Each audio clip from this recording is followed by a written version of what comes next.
Welcome to Sign Facts, where every movie hides a secret. Every scene tells a deeper story.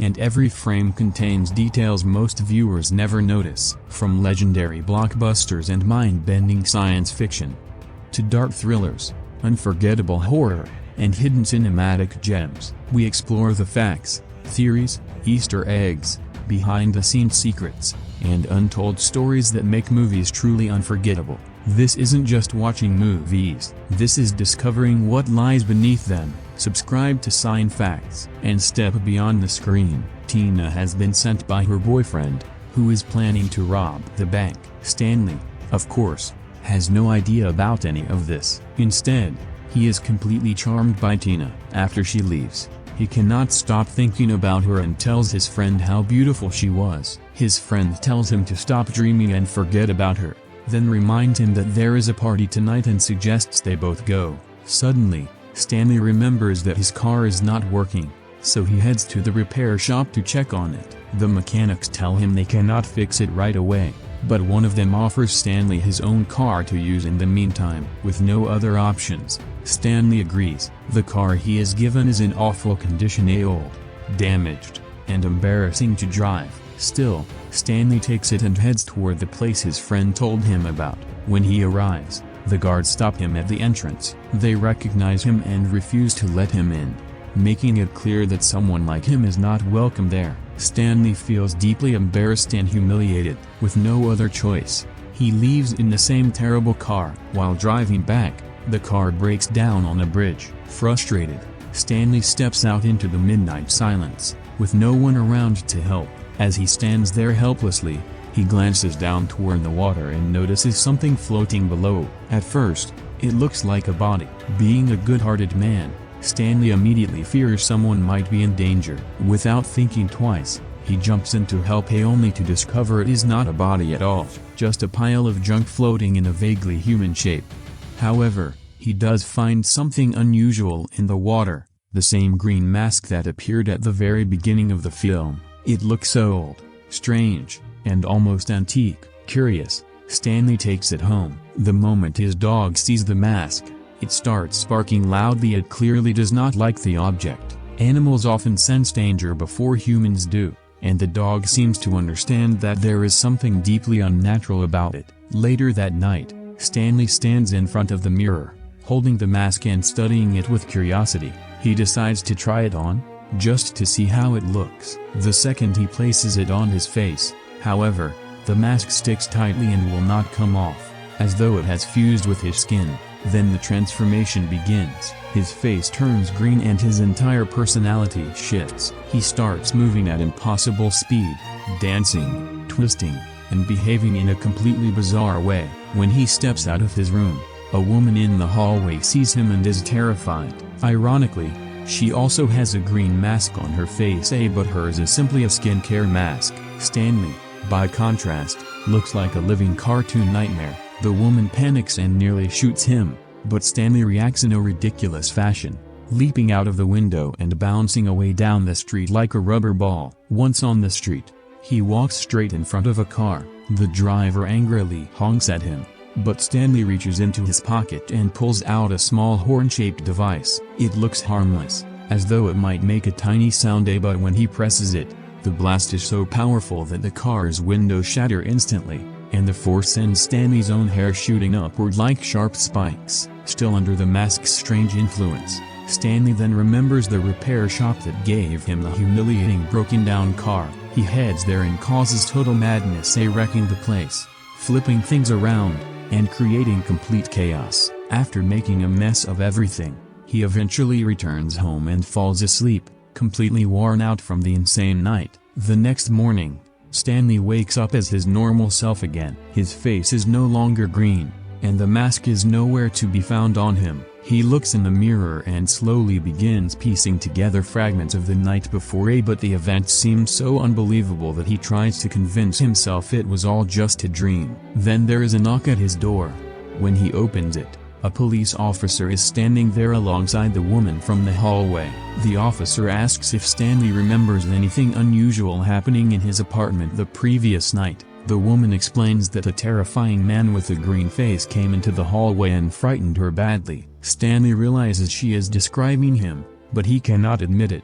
He tells the officer he did not see anyone and that he was asleep all night. After they leave, Stanley picks up the mask and looks at it carefully, and the truth begins to dawn on him. This strange object is the reason he did those impossible, crazy things. He mutters, "I should just get rid of this thing," and tosses it out of the room. But inexplicably, the mask floats back inside on its own, almost as if it has a mind of its own. Later, Stanley drags himself into work, still shaken from the night before. His managers are visibly irritated. "Why are you late?" they demand. He tries to explain that he did not sleep well, but it barely softens their scolding. Frustrated and worn down, he heads home and flips through a newspaper where he discovers something intriguing. Tina, the mysterious woman from the bank, is actually a singer performing at a local bar, the same bar he had tried to enter the other night, only to be turned away. Stanley immediately feels determined. He has to go, but he knows he does not have the money for a ticket or a decent car to get there. His gaze falls on the green mask resting on the sofa, and for some reason, it almost feels as though it understands him, as though it might be willing to help. Remembering that he could never truly discard it, he thinks, why not give it one more try? Once again, Stanley puts on the mask. The familiar green transformation spreads across his face, and that surge of strange power courses through him. He changes into new clothes and sets off not to the bar directly, but first to the bank. His plan is audacious: grab some cash to fund both a luxury entrance to the bar and a better car, since the old clunker had humiliated him badly enough. In his world, respect comes with wealth, and Stanley is ready to bend the rules to earn it. As it happens, Tina's boyfriend and his crew arrive at the bank at exactly the same time, prepared to carry out the very robbery Tina had arranged. They survey the area carefully, ready to make their move, but Stanley is already steps ahead. He smashes through the bank's mirror, steps outside, and confronts the gang directly. "You're late," he shouts. "You can't rob a bank like this." Before anyone can react, he vanishes in a green blur. The police soon arrive, drawn by the commotion, and begin questioning Tina's group, convinced they are responsible for the attempted robbery. Meanwhile, Stanley has already reached the bar, arriving in style in a sleek, expensive car. He hands a stack of bills to the security staff and is finally allowed inside. On stage, Tina dances gracefully. Stanley joins her, matching her moves with flair, and Tina, impressed, assumes he must be wealthy. But their brief moment of fun is shattered when Tina's boyfriend storms in with his gang. That man dancing with Tina, he's the bank robber, he shouts. Guns are drawn and chaos erupts, but Stanley, empowered by the mask, is untouchable. He dodges bullets with uncanny agility, bouncing and leaping around as though the laws of physics no longer apply. Moments later, the police storm the bar. They confront Tina's group sternly. They had already found their companions outside the bank and let them go, but now they are here endangering innocent lives. The gang is promptly arrested. Their leader, as he is taken away, warns the officers, "You'll find out the truth only when you catch the man with the green face." Back at the bank, officers discover a torn piece of a tie at the crime scene. On closer inspection, it matches Stanley's. They are baffled. How could a simple bank employee afford to be in a luxury bar, wearing fine clothes and driving an expensive car? An officer heads straight to Stanley's apartment to question him. "How did you get into that bar?" the officer asks, holding up the tie fragment. "You're not exactly rich." Stanley thinks quickly and replies that he did not go to the bar, and that someone must have stolen his tie because he had been looking for it himself. The officer leaves, unconvinced but without enough evidence to act. The pressure at the bank soon intensifies. Stanley's boss berates him again, pushing him to his limit. Finally, Stanley snaps, warning him not to be aggressive or things might go badly. Shortly after, Tina arrives at the bank looking for Stanley. "You meet so many people every day," she says. "Do you know a man with a green face?" She assumes someone had simply painted their face. Stanley does not reveal the truth but plays along smoothly. "Yes, I know him," he says. "If you'd like, I can arrange for you to meet him tonight." Tina lights up, thrilled, and they agree on a time and place. Determined to understand the mask more fully, Stanley visits an expert in ancient artifacts. The scholar examines it and explains that long ago, there were many gods. One of them, a playful, mischievous, immature, and reckless, was punished and banished, forced to wear a mask as part of his sentence. Stanley holds up his mask. "This is that mask," he says. "Every time I wear it, I transform into something else." To prove it, he tries putting the mask on right there in the daylight, but nothing happens. The expert scoffs and dismisses him. Stanley leaves, beginning to suspect that the mask's magic only activates at night, or perhaps only when he is alone. With evening approaching, he heads out to meet Tina, but just as he arrives at the meeting spot wearing the mask, the police unexpectedly appear. They had been watching Stanley closely, tracking his movements and waiting for the right moment. As soon as he arrives, officers move in and surround the entire area. Tina sees them closing in and immediately panics. Terrified of being caught in the middle of everything, she runs. Stanley, still wearing the mask, tries to think fast. In his strange, cartoonish state, he decides that if he stands completely still, perhaps nobody will notice him. He freezes in place like a statue, convinced he has somehow become invisible. Of course, he is not invisible at all. He is standing in plain sight with his green face and ridiculous appearance fully visible to every officer on the scene. His childish, foolish behavior under the mask's influence means he does not even realize how obvious he looks. The officers waste no time and close in from all sides. When they finally catch him, Stanley lets out a wild, exaggerated scream so comical and powerful that it looks as though his skull pops out in a cartoon-like fashion. Even while trapped, Stanley begins using his bizarre magical tricks again, turning the entire police operation into utter nonsense. The officers suddenly lose control and start dancing involuntarily, as though his strange energy has taken over their bodies. Stanley uses the chaos to slip away, running across the street before quickly removing the mask. The transformation ends instantly and he becomes ordinary, nervous Stanley once more.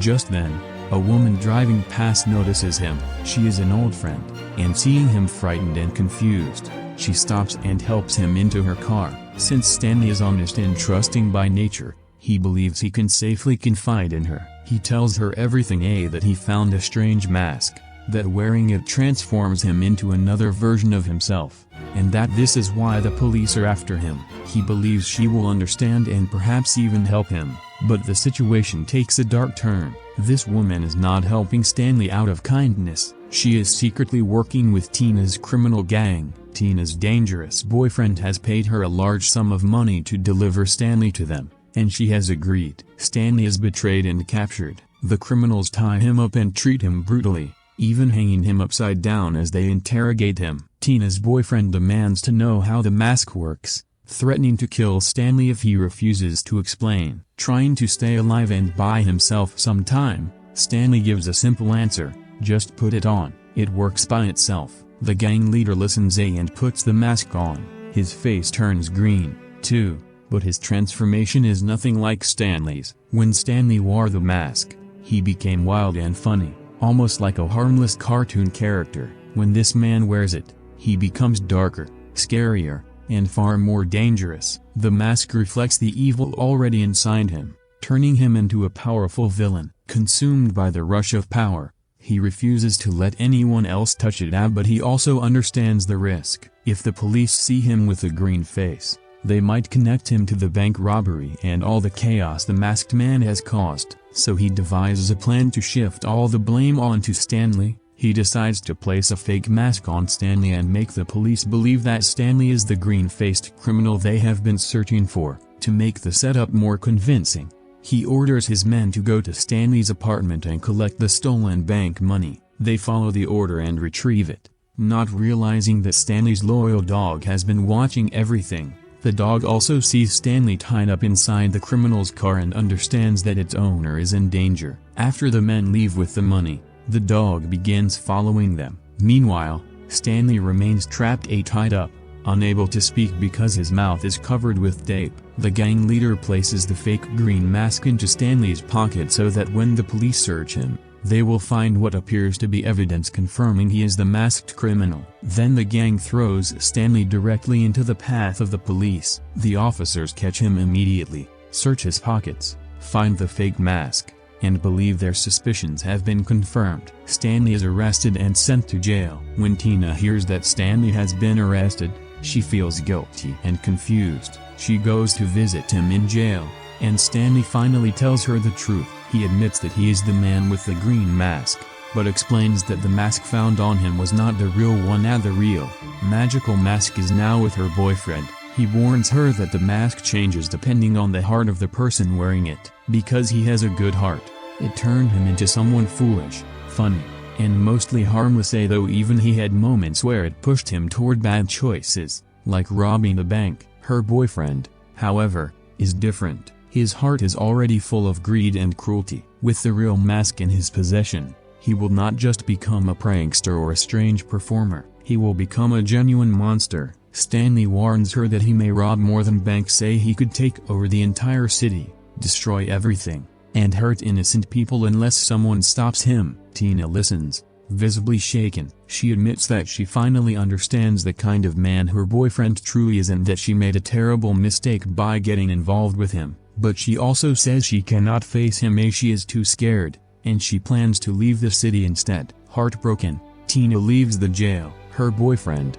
however, had already anticipated that she might turn against him. Knowing there was a chance she would betray him after learning the truth, he sent his men to follow her. Meanwhile, Stanley still has one loyal ally on the outside, his dog. Having followed the criminals earlier and witnessed what happened, the clever dog eventually makes its way to the jail. Inside, the guard is asleep, moving quietly. The dog sneaks closer and carefully steals the key from the guard's pocket. It then slips into the cell area, reaches Stanley's lock, and with the key in its mouth, manages to open the cell, giving Stanley his chance to escape. But just as Stanley steps out, a police officer appears and catches him in the act. With no time to think and knowing that Tina is in serious danger, Stanley grabs a gun and points it at the officer, forcing him to back away. He has no desire to hurt anyone, but there is no other way out. Using that brief moment of fear and confusion,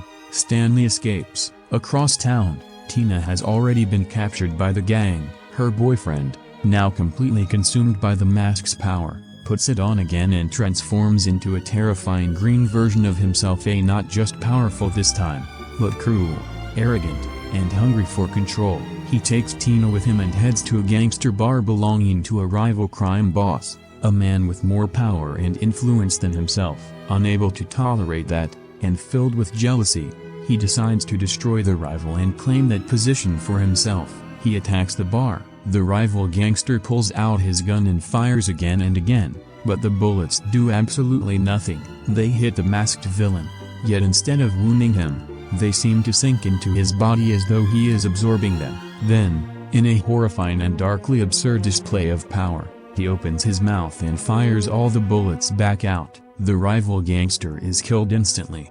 Having proven his dominance, the masked villain turns back to Tina. He ties her up, straps a time bomb to her body, and mocks her cruelly, saying that since she wanted to run away so badly, she should try running now, with a bomb attached to her. At that moment, Stanley arrives. He sees Tina tied up and immediately grasps how dear the situation truly is. Tina, thinking quickly, decides she has to play smart. She looks at her former boyfriend and speaks to him with a show of emotion. She tells him she now understands she made a mistake, but before he does anything, she wants to see his real face one final time without the mask. In reality, she is stalling, setting up a chance to get the mask away from him. The villain, full of ego, falls for it. The moment he removes the mask from his face, Tina seizes her chance and kicks it into the air. Stanley's loyal dog leaps up at the perfect moment and catches it out, but instead of simply holding it, the dog accidentally puts the mask on. In an instant, it transforms into a wild, funny, monstrous version of itself. The little dog becomes a crazed creature full of mask-powered energy, attacking the villain's men, biting them, ripping their clothes, and chasing them around, turning the entire fight into pure comedy. While the dog handles the gang members, Stanley goes after the villain himself. punching him again and again to wear him down. Then he calls out to his dog, "A champion, come here." And the dog runs to him. Stanley grabs it, ready to reclaim the mask. "Now it's my turn," he says. But just as he is about to put it on, the gang members return and start shooting. One bullet strikes the mask and sends it flying. Stanley immediately races after it, knowing it is the only thing that can save Tina and stop the villain. He reaches it, grabs it, and puts it on. The transformation happens once more. His face turns green, and he becomes the powerful cartoon version of himself again. Now completely bulletproof, Stanley strolls through the gunfire without a scratch. The gang fires at him repeatedly, but the bullets pass right through his body. He even drinks juice casually while being shot, and the juice sprays hilariously out through the bullet holes. Then, without wasting another second, he rushes to Tina and tears the bomb from her body. Rather than throwing it away, however, he does something insane. He eats it. The timer counts down to 0 and the explosion goes off inside him. For a breathless moment, everyone expects the worst. Stanley simply burps, completely unharmed. The villain attacks him again, but Stanley overpowers him and sends him crashing toward the water. Using his bizarre mask abilities, Stanley produces an impossible cartoon solution. He magically draws a toilet handle and connects it to a nearby tree, creating a ridiculous giant flush system. He pulls the handle, and the villain is swept away and flushed down into the water, disappearing completely. With the danger gone, Stanley reaches Tina and saves her just in time. The police arrive shortly after. Seeing Stanley in his masked form, they prepare to arrest him once more. But before they can act, a man steps forward from the crowd. He reveals himself to be the mayor of the city and declares that he has witnessed everything. Stanley is innocent. He announces the true criminal was the man who used the mask for evil. An officer points out that the dog is running off with the mask, but the mayor dismisses him, saying that this is precisely the problem. They waste time chasing animals while real criminals cause destruction. The police release Stanley and redirect their attention to the actual threat. The following morning, Stanley, Tina, his dog, and his best friend return to the same spot where Stanley first discovered the mask. Stanley holds it and reflects on everything that happened. He admits that the mask allowed him to do unbelievable things, but it also made him lose sight of who he truly was. He confesses that he thought Tina liked the masked version of him more than the real Stanley. Tina gently tells him that is not true. The best thing about him, she says, is his real, human self. She does not love the wild green version. She loves Stanley exactly as he is. Hearing this, Stanley finally understands that he does not need the mask to be special. Tina throws it into the ocean, letting it sink beneath the waves. The camera pulls back as the morning sun rises over the water, the sea glowing under the light. The danger is gone, and Stanley's story ends with Tina, his dog, and his friends safe and happy. Now, first things first, let us talk about who this movie is actually made for. On the surface, the mask looks like a children's film. It has a bright green-faced hero, zany antics, and cartoonish expressions. Pretty much everything that screams family-friendly fun. But here's the thing. This is not exactly a movie you would hand to a 5-year-old. There is slapstick violence, plenty of exaggerated chaos, and some jokes that are, to put it mildly, very much aimed at adults. It is the kind of humor that makes you laugh and occasionally cringe at the same time. It is definitely a turn your brain off and enjoy kind of ride. You are not coming here for subtlety or deep storytelling. You are here to watch Jim Carrey go absolutely bananas and let the mask run wild. And honestly, that is where the charm comes from. Even after all these years, it still hits. The wild, over-the-top gags land, the chaos feels fresh, and the energy never drops. You just sit back and let this whirlwind of color, sound, and absurdity wash over you. Fair warning, though the movie has a darker streak you might not notice if you first watched it as a child. There is a gangster subplot, some genuine threads, and a few tense moments. It is not all rainbows and slapstick. So yes, it is quirky, loud, and messy, and that is entirely the point. It is a comedy that knows full well how ridiculous it is and leans into it completely. That is why it still works today. In short, if you want something brainy, subtle, and safe for all ages, skip it. But if you are in the mood for chaos, laughs, and a really fun, silly 90s ride, The Mask is pure gold. Now, let us talk about the story itself. We have got Stanley Ipkiss, your classic shy, awkward bank clerk, a nice guy, but a total pushover. Everyone walks all over him, and his life is boring, predictable, and, honestly, a little sad. Then, out of nowhere, he stumbles across a mysterious ancient mask. That is where the magic kicks in. Put it on and Stanley becomes the Mask, a full-on, cartoonish, green-faced alter ego. Suddenly, he is fast, invincible, charming, and completely unhinged, and the kind of character you simply cannot take your eyes off. The movie does a brilliant job of showing the transformation. And it is not just physical. It is Stanley stepping into the person he has always wanted to be, a confident, outrageous, and unstoppable. From there, the plot kicks into gear. Stanley has gangsters to deal with, a love interest to woo, hello, Tina Carlisle, and a city full of chaos to navigate. The Mask persona allows him to pull off incredible stunts, dance like a maniac in nightclubs, and turn every scene into a whirlwind of comedy and spectacle.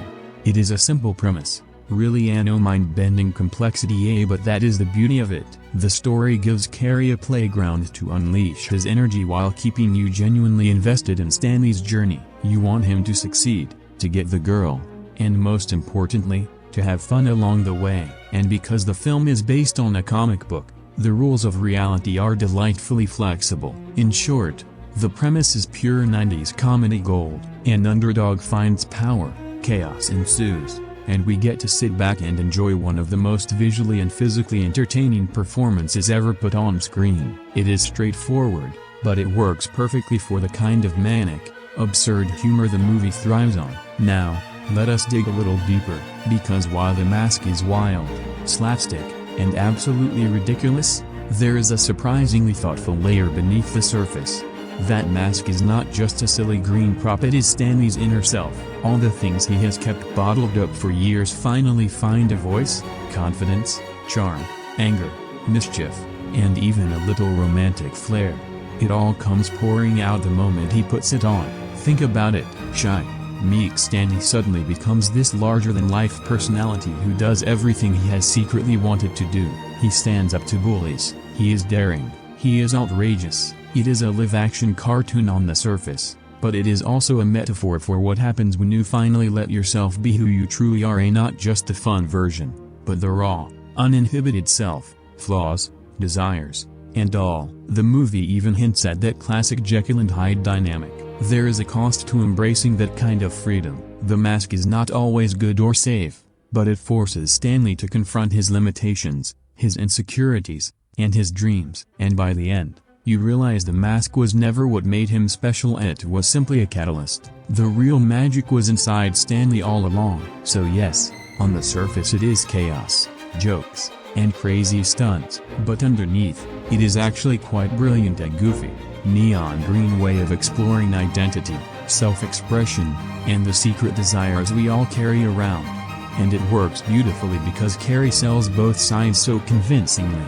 The timid bank clerk and the unstoppable masked persona. You feel the contrast and the transformation, and, honestly, it is kind of mesmerizing. It is funny and crazy, but it also has real heart. Who knew a 90s slapstick comedy could sneak in a lesson about embracing your true self without ever feeling preachy? That is the genius of this film. Now, honestly, this movie lives or dies on Jim Carrey, and not in the casual sense that he is the lead. Without him, The Mask would likely collapse into a quirky effects comedy with a thin plot and a lot of noise. With him, it becomes something completely alive. What Carrey does here is genuinely remarkable when you stop and watch it closely. As Stanley Ipkiss, he is not just playing the awkward everyman, he gives Stanley this soft, nervous energy as a kind of man who apologizes before he has even done anything wrong. His shoulders are slightly hunched, his smile is uncertain, his voice carries that desperate politeness.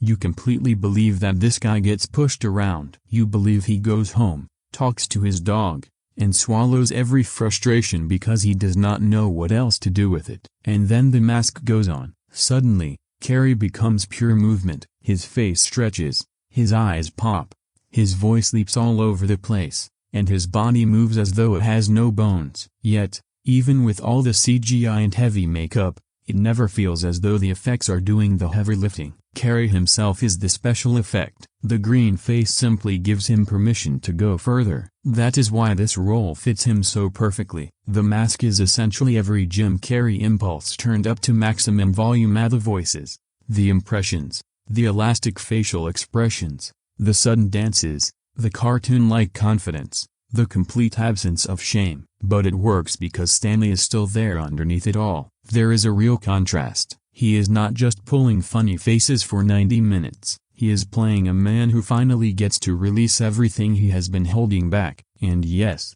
for some viewers, Carrey's style can be a bit much. He is loud, brash, and not at all subtle here. This is not quiet comedy. This is comedy that kicks the door open, spins into the room, and starts dancing before you even know what is happening. But in The Mask, that over-the-top energy actually belongs in the world of the film. The whole movie is built to handle him. What is easy to overlook is how much control lies beneath the madness. The timing is sharp, the physicality is precise. Even when he appears completely unhinged, you can feel the rhythm in the Cuban Pete sequence, the nightclub scenes, the police confrontations. He is not simply being chaotic. He is performing like a live-action cartoon character and somehow making it feel effortless. For me, this is one of Carrey's purest comedy performances. Perhaps not his deepest or his most mature, but one of the most perfectly matched to his particular talent. The movie understands what he can do and builds an entire playground around it, and that is the magic. The Mask does not try to restrain Jim Carrey. It lets him run wild.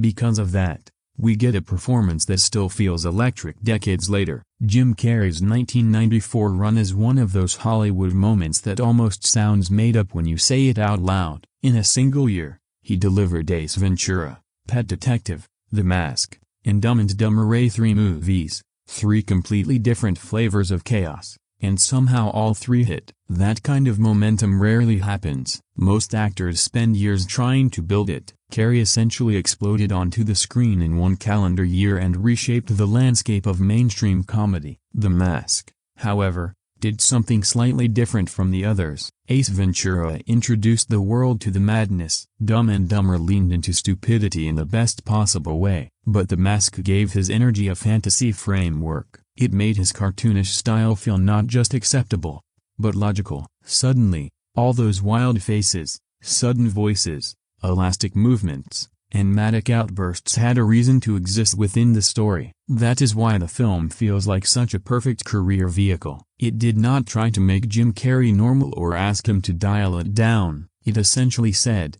what if we built an entire movie around the fact that this guy already moves like a cartoon character? And that was absolutely the right call. You can feel the shift as you watch it. This is not just a funny actor landing a good role. This is a performer finding the exact cinematic language that matches him. The green face, the zoot suit, the rubbery effects, the old cartoon references, it all transforms Carrey into a larger-than-life comedy figure, not just a comedian but a fully fledged movie star. After The Mask, there was no question anymore. Jim Carrey was not just the weird guy from comedy sketches or the loud guy from Ace Ventura. He was bankable, recognizable, and had a style audiences could spot instantly. That face, that energy, that somebody's taught me confidence. It became synonymous with the 90s. What is also worth noting is that the movie gave him room to be softer, too. Stanley Ipkiss is not just a joke machine. He is lonely, insecure, a little sweet, and very easy to root for. That mattered. It hinted that Carrey could do more than just go wild, that he could make audiences genuinely care before the madness even began. So when people point to The Mask as one of his defining roles, it makes complete sense. This was not just another hit comedy. It was the film that proved his style could carry a big budget, effects-heavy mainstream movie. It helped transform Jim Carrey from a rising comic actor into one of the biggest comedy stars of the decade. Whatever you make of his style, the impact is undeniable. In 1994, Jim Carrey did not just have a good year, he became an entire era of comedy all by himself. And then there is Cameron Diaz as Tina Carlisle, which remains one of the most memorable big-screen debut moments of the 90s. The film knows exactly how to introduce her. That entrance at the bank, walking in out of the rain, dressed like she stepped straight out of a Tex Avery fever dream, is not even slightly subtle, but it works perfectly, because the whole film is already operating in this exaggerated cartoon universe. Tina is not introduced like an ordinary person, she is introduced like an event. For a debut performance, Diaz shows a surprising amount of ease on screen. She could easily have been swallowed by Jim Carrey's, and sharing scenes with him in this movie is, after all, a bit like standing next to a fireworks display, but she holds her own. She has a calm, playful confidence that genuinely balances him out. While Carrey bounces off the walls, Diaz brings the movie a kind of old Hollywood glamour, something softer and more controlled. Is Tina a deeply written character? No, not really. The script largely frames her as the dream girl, the nightclub singer, the gangster's girlfriend, the woman Stanley is instantly dazzled by. There is not a great deal of complexity on the page, but Diaz brings warmth to the role. She makes Tina feel like more than the script actually gave her, which matters, because Tina could easily have been nothing more than a fantasy figure. In some ways she is, and the movie absolutely presents her through that 90s lens, but Diaz gives her enough personality that she does not disappear entirely into the styling. There is a sweetness to her performance, a quiet vulnerability, and a sense that Tina is also trapped in a life she does not fully want. Her chemistry with Carrey helps enormously, too. The Coco Bongo scenes are the obvious highlight, especially the dance sequence, where the film momentarily becomes part cartoon, part musical, part romantic fantasy. It is silly, flashy, and completely unreal, but their connection gives a spark beyond the spectacle. That is probably why this role launched her career so quickly. Even in material that does not give her the richest depth, Diaz clearly has screen presence. The camera likes her, and the audience remembers her, and in a movie this loud, that is genuinely not easy. So yes, The Mask is overwhelmingly Jim Carrey's show. No argument there. But Cameron Diaz makes a real impression. She brings glamour, warmth, and charisma to a role that could have been completely forgettable in the wrong hands. Instead, Tina Carlisle became one of the film's signature elements and one of the most iconic debut performances of that decade. Now, let us talk about the romance. Honestly, it is not exactly Shakespeare. The story throws Stanley and Tina together quickly, and some of the motivation feels, to be fair, rather convenient. There is no slow burn here. One moment Stanley is a shy, bumbling banker, the next, he is dazzling her at a nightclub as though it is the most natural thing in the world. The film does not dwell on it, and that is sort of the point. But here is the thing, it still works. There is an energy between Jim Carrey and Cameron Diaz that makes you root for them even when the script is rushing through the romantic beats. The Coco Bongo dance scene is pure magic, flashy, wild, and ridiculous, yet you can feel the chemistry. That push and pull of fun, chaos, and flirtation keeps you genuinely engaged. Even in a film that is essentially a live-action cartoon, these moments give the story a little heart. Diaz really helps sell it. She is not simply a prop for Carrey's antics, she matches his energy in the scenes that count and brings genuine charm and warmth to a story that could otherwise have been all gags and slapstick. You can see why audiences were hooked, and it gave her career a significant boost in the process. So yes, the romance is quick and perhaps a touch surface level, but in context it fits. It is fun, it is flirty, and it gives you a reason to care about Stanley beyond just watching him descend into cartoon chaos. And that is more than enough for a comedy like this, because if you can stay invested in who he is trying to impress while dancing across the screen in a zoot suit with his eyes practically popping out of his head, you are well and truly along for the ride. While Jim Carrey and Cameron Diaz obviously steal the show, the supporting cast deserves a proper mention, because they do a great deal to ground the chaos. Take Peter Riegert as Lieutenant Kellaway. The man is trying so hard to maintain some semblance of order, only to be outsmarted at every turn by a green-faced, cartoonish superhero. Watching him fumble and grow increasingly frustrated is comedy gold in itself. He is the perfect straight man to Carrey's unhinged antics, and it works beautifully. Then there is Peter Greene as Dorian Tyrrell. His character is not exactly layered, and he is villainous mostly by sheer attitude rather than complexity, but Greene brings a sneering, cold menace to the role that makes the stakes feel real. It is a useful contrast to all the slapstick, giving the film just enough bite among the laughs. Richard Gere, Jenny, and Amy Yasbeck each pop up in smaller roles that still add personality to the world. Gere brings a dry,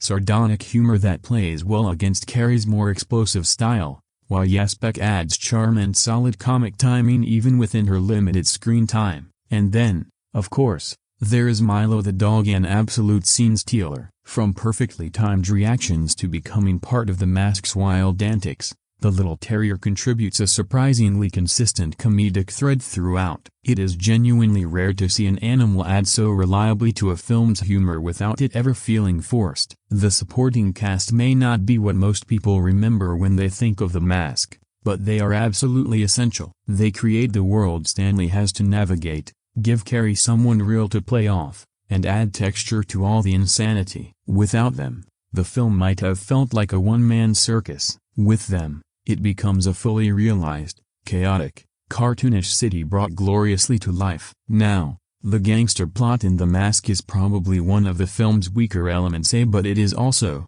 in a strange way, necessary. Dorian Tyrell is not a complicated villain. He is not the kind of antagonist who inspires much psychological reflection. He is a gangster. He wants power, he wants the club, he wants the money, and eventually he wants the mask. That is more or less the full package. But for this kind of movie, that is actually enough, because The Mask is not trying to deliver a serious crime drama. The gangster storyline exists to create pressure around Stanley. It gives the Mask persona something to crash into. Without Dorian and his crew, Stanley would just be roaming around Edge City doing impressions, tormenting mechanics, and dancing in nightclubs. Fun, certainly, but you need some kind of genuine threat to push the story forward. Peter Greene plays Dorian with that cold, sneering energy that makes him feel sufficiently dangerous, even if the writing does not give him a great deal to work with. He has that classic 90s movie villain look, sharp suits,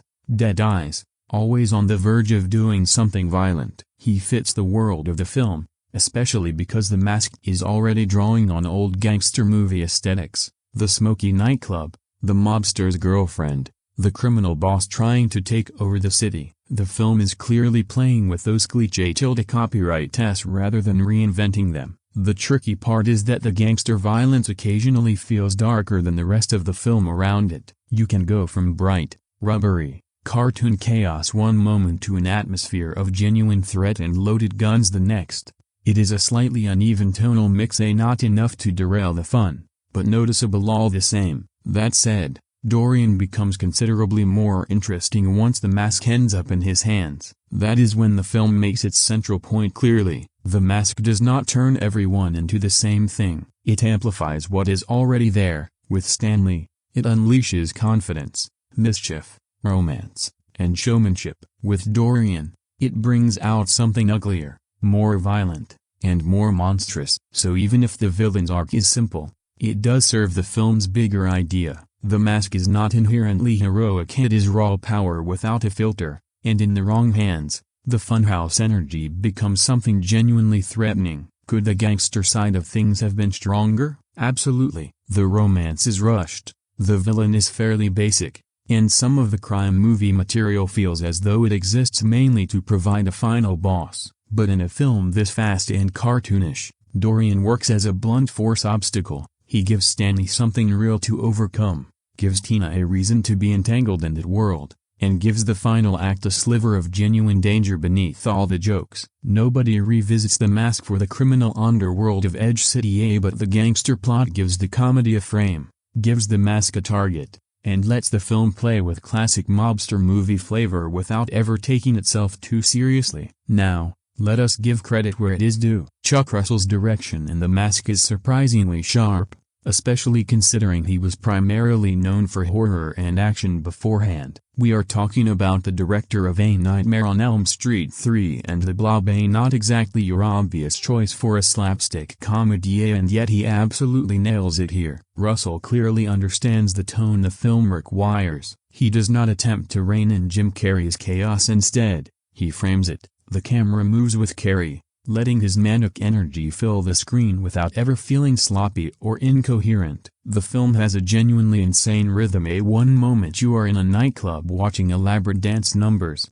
the next you are dodging bullets in a bank heist gone wrong, and somehow it all flows naturally. Russell also knows when to inject tension, drawing on his horror background. He gives the gangster sequences real weight even amidst all the cartoonish mayhem. Dorian Tyrell feels threatening because Russell allows him the space to breathe, and the editing lets you sense the danger without ever grinding the comedy to a halt. It is a delicate balancing act, and it works better than you would reasonably expect. Then there is the visual comedy. Russell fully embraces the Tex-Avery, Looney Tunes-inspired aesthetic and position shots to maximize Carrey's expressions, the rubbery CGI gags, and the physical jokes. It never feels like chaos for chaos's sake. He is choreographing every moment so the audience always knows where to look, when to laugh, and exactly how far the absurdity can go before it tips over. The nightclub scenes, the Coco Bongo numbers, the chase sequences, they all feel genuinely cinematic,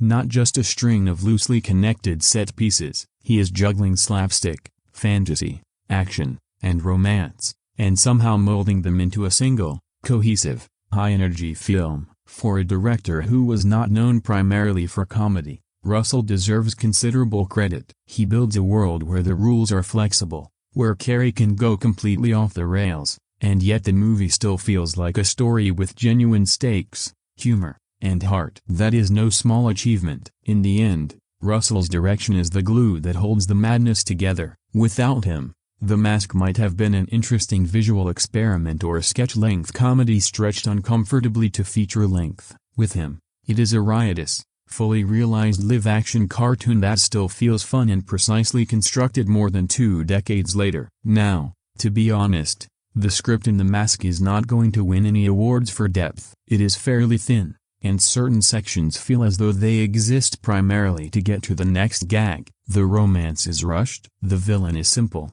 bad mainly to be bad. The plot is straightforward. Stanley finds a mask, chaos ensues, he wins the girl, stops the bad guy. That is essentially it. But here is the thing: the simplicity actually works in the film's favor. This is a movie that wants to be a high-energy, live-action cartoon, and a complicated, layered screenplay would have weighed it down. The story gives Carrey a playground that is flexible, elastic, and built to let the comedy breathe. You do not need a labyrinth of subplots when your lead character can literally stretch his face beyond recognition or spin into a tornado. That said, the gaps are noticeable. The gangster subplot can feel like an afterthought, and some of the motivations, particularly in the romance, are not exactly airtight. You are more or less expected to simply accept that Stanley wins Tina over in record time. But then again, that is the whole ask. The film wants you to suspend disbelief. The narrative is a vehicle,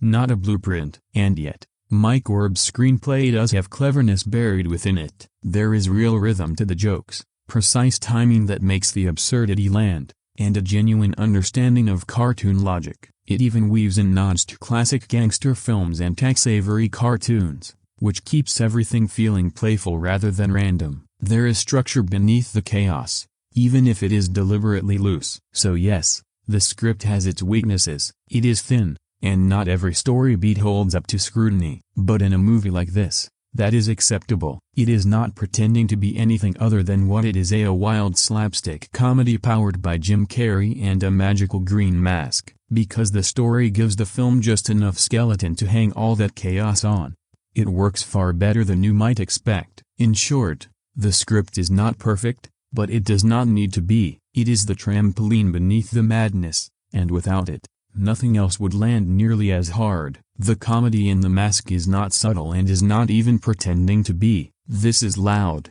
rubber-faced, full-body comedy, of a kind where a man does not simply react to something shocking. His eyes practically launch out of his skull. His jaw drops like a trapdoor. The entire scene erupts into a cartoon explosion. And that is precisely the film's language. It is not trying to offer dry wit in a quiet room. It is trying to grab you by the collar and drag you into a Looney Tunes nightmare with a jazz band playing in the background. Most of the jokes are built on excess, big reactions, big movements, big voices, and big punchlines. The Mask does not enter a room, he invades it. He flirts too hard, dances too hard, talks too fast, and turns every ordinary situation into a performance. A police standoff becomes a musical number. A nightclub scene becomes a cartoon fantasy. Even a petty act of revenge against a couple of mechanics turns into a ridiculous, over-the-top gag that feels ripped straight from a classic animated short. That is why the comedy works as well as it does. The movie understands that Stanley is repressed, that he has been swallowing his frustrations for years. So when the Mask takes over,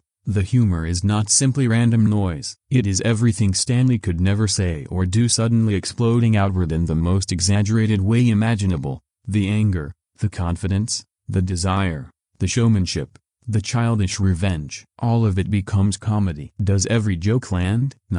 Some of it is very much of its era. Some of it is deliberately childish. Some gags are the kind where you either laugh immediately or just sit there thinking, well, that was a lot. And for viewers who do not warm to Carrey's particular style, the film can probably feel exhausting. He is not giving you small, quiet laughs. He is throwing the entire comedy toolbox at the screen. But there is genuine timing here. The catchphrases, the sudden impressions, the physical gags, the way he snaps from suave to insane in half a second, none of it is as effortless as it looks. Carrey makes the chaos feel controlled. He knows when to stretch a moment, when to cut it short, when to let the audience catch their breath, and when to just go completely off the rails. What I appreciate is that the movie never apologizes for being silly. It commits fully. It wants to be stupid, but not lazy, and there is a real difference. The best scenes have rhythm, style, and a genuine old-school showbiz energy. You can feel the influence of classic cartoons, gangster parodies, musical comedy, and slapstick all crashing together at once. So yes, The Mask is ridiculous, it is noisy, it is sometimes immature, but it is also genuinely funny because it has personality as a comedy has shape, it has momentum, and when it hits, it really hits. It is the kind of film where you laugh not because it is clever in any polished or sophisticated way, but because the whole thing is so confidently unhinged that resisting it almost feels pointless. One of the things that makes The Mask feel so special and genuinely alive is how fully it embraces the world of cartoons. This movie is essentially a Looney Tunes short stretched into a feature film, and it wears that influence with pride. Tex Avery's fingerprints are everywhere. The physics-defying gags, the exaggerated reactions, the anarchic timing. It is like watching Bugs Bunny or Daffy Duck step into the real world. You can see it in everything now: the nightclub dance sequences, the Coco Bongo show, the Cuban Pete routine. These are not just set pieces, they are self-contained mini-cartoon episodes. The way Carrey moves, stretches, and warps his body is pulled straight from 1940s animation, but performed by a real human being, and that is where it becomes genuinely impressive. It could so easily have felt awkward or forced, but the film sells it completely. The exaggeration feels natural because everyone, from Carrey to Diaz to the extras, plays it with enough sincerity to sell the silliness. Even the smaller gags lean on this logic. Police officers dancing involuntarily, objects bending, walls stretching, eyes popping out of their sockets. It is pure Avery. And unlike some live-action attempts at cartoon-style humor, The Mask does not just scatter random gags across the screen. Every wild bit emerges from the character, the situation, or the mask itself. It is anarchic, yes, but there is an internal logic running through the chaos. And it is not homage purely for its own sake. By channeling those old cartoons,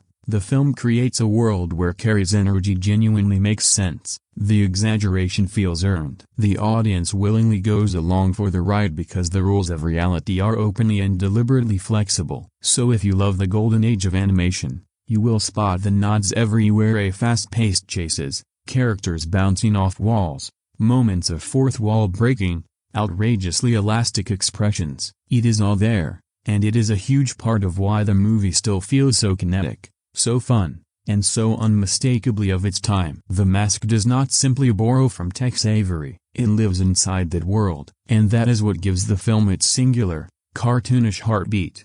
The special effects in The Mask are a huge part of why the film still has that strange, electric charm. It is worth remembering that this was 1994, CGI was not yet something every other studio production was deploying casually. So when Stanley puts on the mask and his eyes pop out, his jaw drops to the floor, and his body stretches like a rubber band, it genuinely felt new, not just as a look at this cool trick, but as something that actually matched the personality of the film. And that is the key. The effects are not trying to look realistic, and they are not supposed to. They are supposed to look like a cartoon has crash-landed in a real city and nobody quite knows how to stop it. That is why, even when certain shots feel a little dated now, they still work. The slightly artificial quality almost helps. It gives the movie that comic book, Saturday morning cartoon energy it is so clearly going for. The makeup does a tremendous amount of work, too. That green face could easily have looked ridiculous in the wrong way,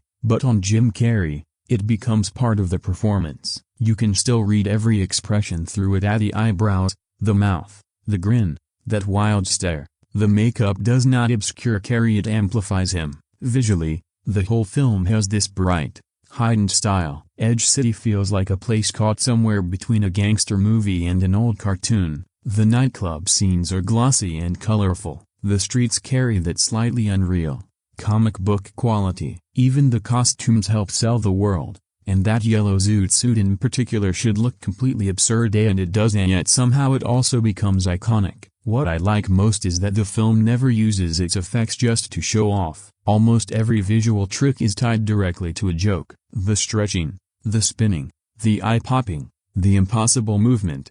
It all feeds into the comedy's rhythm. The CGI is essentially another performer in each scene, bouncing off Carrey's physical timing rather than upstaging it. And that is what made the film so impressive for its time. It was not simply about having advanced technology, it was about deploying that technology with personality, effects that had energy, that had humor, that understood the cartoon language the movie was speaking. So yes, some of the effects may not look as polished as modern blockbuster CGI, but The Mask still has more visual identity than many newer films. It has a look you remember, it has images that stick, and for a comedy this loud and relentless, that matters enormously. The effects, the makeup, the colors, the costumes, everything works together to turn Jim Carrey into a living cartoon. Once that transformation happens, the movie becomes exactly what it set out to be: bright, strange, rubbery, chaotic, and completely unforgettable. The music in The Mask does not simply sit in the background, it practically grabs the movie by the shoulders and pushes it onto the dance floor. And that is important, because this film operates on a very specific rhythm. It is not just a comedy. It moves like a cartoon, but it also swings like an old nightclub show. The jazz, the big band energy, the sharp sound cues, the exaggerated effects, everything is tuned to make the film feel bigger, faster, and more theatrical than ordinary life. The Coco Bongo scenes are the obvious standout. That club feels like the very center of the movie's personality, glamorous, smoky, colorful, slightly dangerous, and completely unreal. When Tina performs, the film slows down just long enough for the audience to soak in that old Hollywood charm. Then The Mask walks in, and the whole place transforms into a live-action cartoon stage. That dance sequence between Stanley and Tina remains one of the film's signature moments. It is silly, yes, but it has real style. The music makes the scene feel like a fantasy, as though Stanley is not just impressing Tina, but stepping into the version of himself he has always dreamed of being: confident, smooth, and impossible to ignore. Then there is Cuban Pete, which is pure madness in the finest sense. A police confrontation somehow becomes a full-blown musical number, and the movie does not even blink. That is the particular magic of The Mask. It can take a tense scene, throw rhythm and absurdity into the mix, and suddenly everyone is dancing. It should not work. It does, because by that point the film has already trained you to accept cartoon logic. The sound design is equally important. Every pop,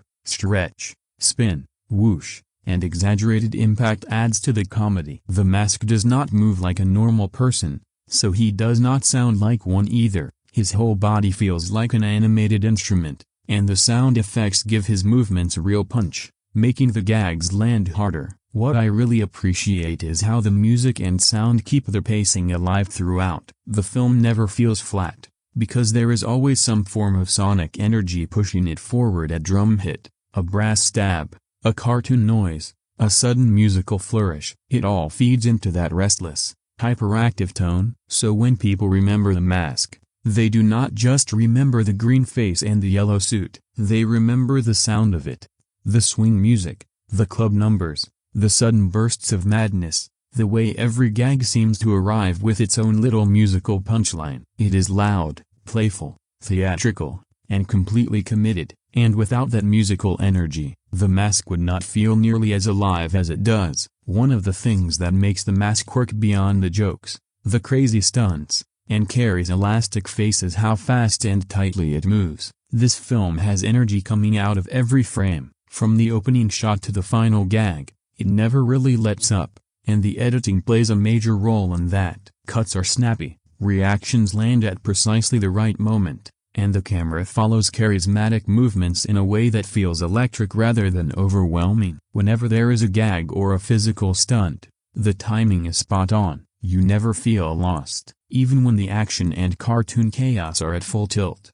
The pacing never feels fast simply for the sake of being fast. It is calibrated to help the comedy land. There is no waiting around for a joke to arrive. Everything comes at you in quick, well-timed bursts. The nightclub scenes, the chase sequences, the bank heist, all of it is relentlessly fun, and the editing keeps you laughing rather than exhausted. And somehow, despite all of this manic energy, the film never drags. You feel as though it is always moving, but never in a way that tires you out. There is a rhythm to the madness at the comedy, the action, the music, and the effects all feeding off each other, each one building on the last. It keeps you engaged for the full 90-something minutes. Essentially, the film has a pulse. It is alive. Even when the plot takes a back seat to the spectacle, the sheer energy carries you through, and that is a big part of why it remains so rewatchable decades later. You can switch your brain off and just ride the chaos, and it still feels exhilarating. The Mask is not just funny because of Carrey or the gags. It is funny because it never stops moving. The editing, the pacing, the sheer kinetic drive of the whole thing, all of it makes this movie feel like a cartoon that has broken loose and is running wild through a live-action world. And that is a big reason why it is so unforgettable. One of the things that makes The Mask so genuinely distinctive and honestly a little difficult to categorize is the way it blends genres as though it is the most natural thing in the world. It is a superhero movie, a slapstick comedy, a romantic comedy, a gangster film, and a live-action cartoon all rolled into one. And somehow it works. Somehow it does not feel like a mess. The superhero angle is there. Of course, Stanley puts on the mask, gains powers, and takes on criminals. But it is nothing like a traditional hero's journey. There is no solemn moral code, no brooding origin story. He is simply having fun while stopping bad guys, and that makes the superhero elements feel light, playful, and refreshingly self-aware. Then there is the comedy, a pure, unfiltered Jim Carrey chaos. Physical gags, visual jokes, absurd dialogue, and cartoon physics all collide with the superhero antics, and the result is relentless fun. At the same time, the film leans into romantic comedy whenever Stanley is trying to win Tina over, giving those wild moments a small but genuine emotional anchor. And the gangster subplot adds stakes, tension, and just enough menace to prevent everything from dissolving into pure silliness. Without some sense of real danger, the cartoon antics would eventually start to feel hollow. Finally, all of it is wrapped in a Tex Avery-inspired visual style. So even though the film borrows freely from a dozen different genres, the live-action cartoon aesthetic ties everything together. Comedy, romance, action, and superhero theatrics all fit comfortably within this exaggerated, kinetic universe.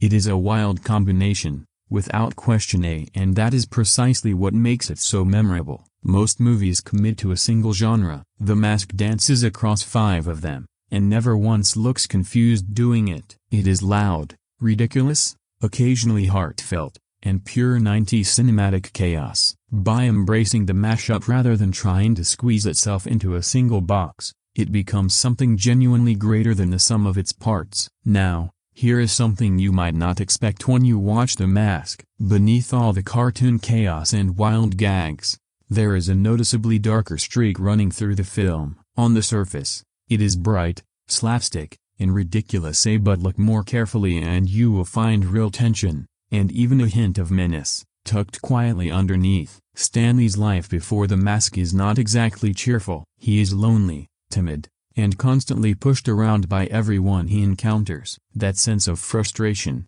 insecurity, and low-grade sadness is the emotional fuel that powers all of the mask's antics. When he finally puts it on, it is not purely comedy, it is a release of everything he has been carrying for years. That duality, that Jekyll and Hyde quality, gives the movie an unexpected depth. Then there is the gangster subplot. Dorian and his crew are not merely cartoonish villains, they are genuinely dangerous, armed, threatening, and capable of real harm. They contrast sharply with the manic comedy and serve as a reminder that this world, however exaggerated, does have consequences. The film flirts with this darkness without ever letting it take over, which keeps the comedy feeling sharp and exciting rather than hollow. Even the mask itself carries a degree of moral ambiguity. It gives Stanley enormous power, but it also magnifies desires that are not entirely noble. He can fight crime, woo Tina, or simply wreak havoc on anyone who has ever annoyed him. The film quietly hints that absolute freedom is not without risk, and that adds an interesting layer beneath all the jokes. So while most people remember the mask for the green face, the zoot suit, and Carrey bouncing off walls, part of what makes it endure is that shadow lurking just beneath all the chaos. The movie has heart, tension, and just enough darkness to give the comedy real weight. It is not grim, but it is not all cotton candy either. That balance is a significant part of why it still holds up, even decades on. One of the more fascinating aspects of The Mask is how it sits at the crossroads of so many different comedy traditions. You can see echoes of the silent film greats Chaplin, Keaton, even Harpo Marx and Carrey's physicality as Stanley, the awkward movements, the precise timing, the tiny gestures that precede each explosion into chaos all feel like they are drawn from classic comedy, simply dialed up several notches for the 90s. Then there is the animated influence. Tex Avery, Looney Tunes, and even hints of Who Framed Roger Rabbit all bleed into the live-action scenes. The exaggerated expressions, the impossibly fast movements, the cartoon physics. This is not merely homage, it is a full-on translation of that style into live action. Carrey does not just imitate cartoons, he embodies them. And if you consider Carrey's 90s comedy run as a whole, The Mask fits perfectly alongside Ace Ventura and Dumb and Dumber. All three films were built around letting him run wild, but The Mask added a fantasy framework that gave his energy genuine context. He was not just being manic for its own sake. He was channeling it through The Mask, through this almost superhero-like persona, which elevated the comedy to an entirely different level. Even from a superhero film perspective, it is quite remarkable. Long before modern Marvel and DC dominated the conversation, here was a superhero movie that was absurd, anarchic, and unapologetically slapstick. It pokes fun at the genre while fully participating in it. Stanley is not a brooding, tortured hero. He is a manic, green-faced whirlwind who uses his powers to pull off stunts, fight crime, and try to get the girl. It is playful and chaotic, and utterly unlike most other superhero films of its era. So when you watch The Mask, you are really watching a collision of comedy history and genuine innovation. Silent film slapstick, animated cartoon logic, early 90s Jim Carrey energy, and a superhero framework all crashing together. And it works. It is loud, it is strange, it is fun, and it is a love letter to everything from Golden Age cartoons to contemporary comedy, all rolled into one zany, unforgettable movie. So why does The Mask still feel so alive after all these years? Honestly, part of it is nostalgia, but it is more than that. This movie captured something very specific about the 90s, a frenetic energy, a particular blend of comedy, music, and visual spectacle that you simply do not see very often anymore. And the best part is that it still works. Watch it today and the jokes land. The gags are sharp. Carrey's manic energy still feels unstoppable, and the visual style bright, elastic, cartoonish holds up better than you might expect. The nightclub numbers, the chase scenes, even small moments like Milo the dog popping in for a gag, They still make you grin. That is the kind of rewatch value that does not fade just because technology moves on or trends shift. Culturally, this film genuinely mattered. It was not just another hit comedy. It catapulted Jim Carrey to a new level of stardom, introduced Cameron Diaz in a career-defining role, and demonstrated to Hollywood that you could successfully combine slapstick, superhero tropes, and cartoon chaos in a live-action film. For a lot of people who grew up in the 90s, it was their first exposure to that kind of energy on screen, and it left an impression that has never quite faded.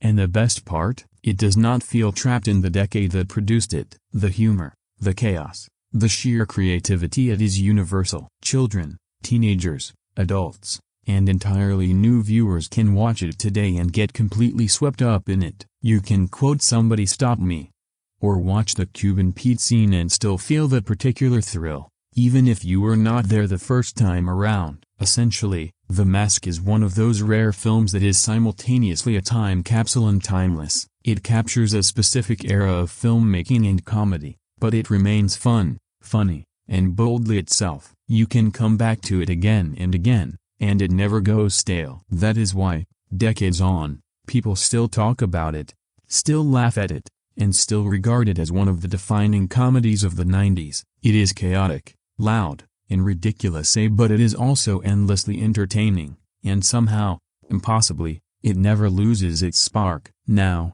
let us talk about the legacy of The Mask and why it works so well as a standalone film. It did spawn a sequel, A Son of the Mask, which, to be honest, nobody remembers with much affection. It lacked Carrey, it lacked Diaz, and the particular magic that made the original so wild and charming was simply absent. The fact that the original stands entirely on its own actually works in its favor. You do not need a follow-up to explain anything. It is complete, chaotic, and satisfying all by itself. The legacy of the film, however, extends well beyond box office figures. It cemented Jim Carrey as a 90s comedy icon, introduced the world to Cameron Diaz, and proved that a live-action cartoon could not only exist as a mainstream film but genuinely thrive. People still reference it, still quote it, and still revisit it decades later. "Somebody Stop Me" is not just a catchphrase, it has become part of the cultural fabric, and the one-shot appeal is a significant part of what keeps it timeless. You do not need to know anything about the sequel,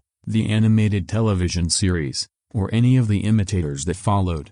The movie delivers a complete and satisfying ride: a introduction, chaos, romance, stakes, and resolution, and ends with a flourish, leaving you smiling without needing another installment to tie up loose ends. In a way, that is genuinely rare for a 90s blockbuster. So many films of that era felt as though they were setting up franchises. The Mask does not. It embraces its own absurdity and lets the story stand on its own terms. And perhaps that is precisely why it remains so rewatchable, so quotable, and so beloved. The legacy, the charm, the pure insanity, it all works because the film is confident enough to be a complete package. It is chaotic, funny, ridiculous, and surprisingly smart in its own way. That is why The Mask does not merely survive as a 90s movie. It thrives, decades later, as a comedy classic that knows exactly what it wants to be. One thing genuinely worth mentioning about The Mask is how well it holds up on home media. This is the kind of film that really benefits from a quality release. The colors,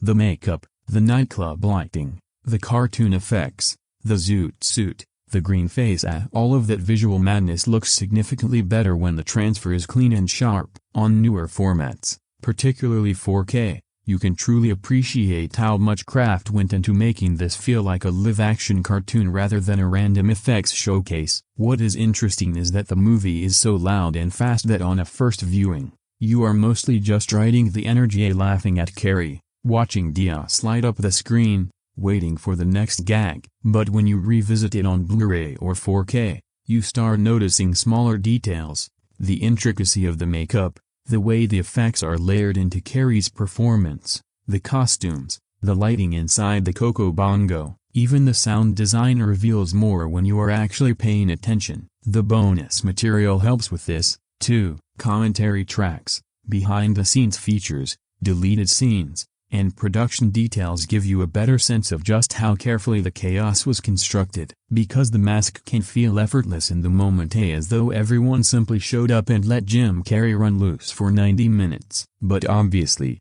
that is not how a film like this gets made. The timing has to be precise, the effects have to sync with the performance, the musical numbers have to be choreographed, the comedy has to land in the edit. Deleted scenes are particularly interesting here, because you can see what material did not survive to the final cut. Sometimes it is a pacing decision, sometimes a question of tone, and sometimes the film simply recognized it had pushed a moment as far as it could go and needed to move on. That discipline is part of why the finished version works as well as it does. So for fans, the home media releases are not merely a way to rewatch the film, they are an opportunity to appreciate the machinery behind the madness, to see how much planning went into something that feels so entirely unplanned. And honestly, that makes revisiting The Mask even more rewarding. It is already a great film to put on at home, easy to enjoy, still funny after all these years. But with a strong presentation and solid extras,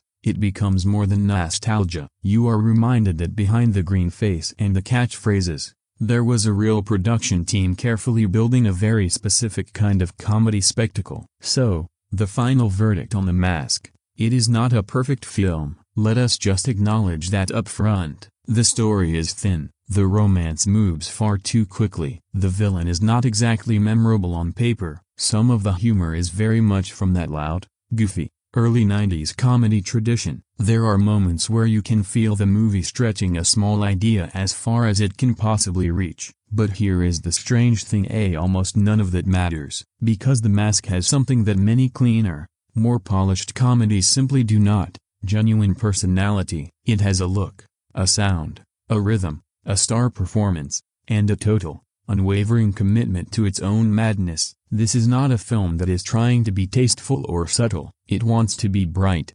ridiculous, fast, musical, cartoonish, and slightly insane, and it achieves all of that completely. Jim Carrey is the engine. Without him, I genuinely do not think this film becomes the same cultural landmark. He gives it its spark, its timing, its weirdness, and even a little of its heart. As Stanley, he makes you care about this lonely, overlooked man who just wants to be seen. As The Mask, he becomes an unstoppable human cartoon, and somehow, both halves feel connected and true. Cameron Diaz adds glamour and charm. The music gives the film its swing. The effects retain that playful, handcrafted energy, and the whole thing moves with a reckless confidence that is genuinely hard not to enjoy. Even when a joke does not quite land, the next one is already racing toward you.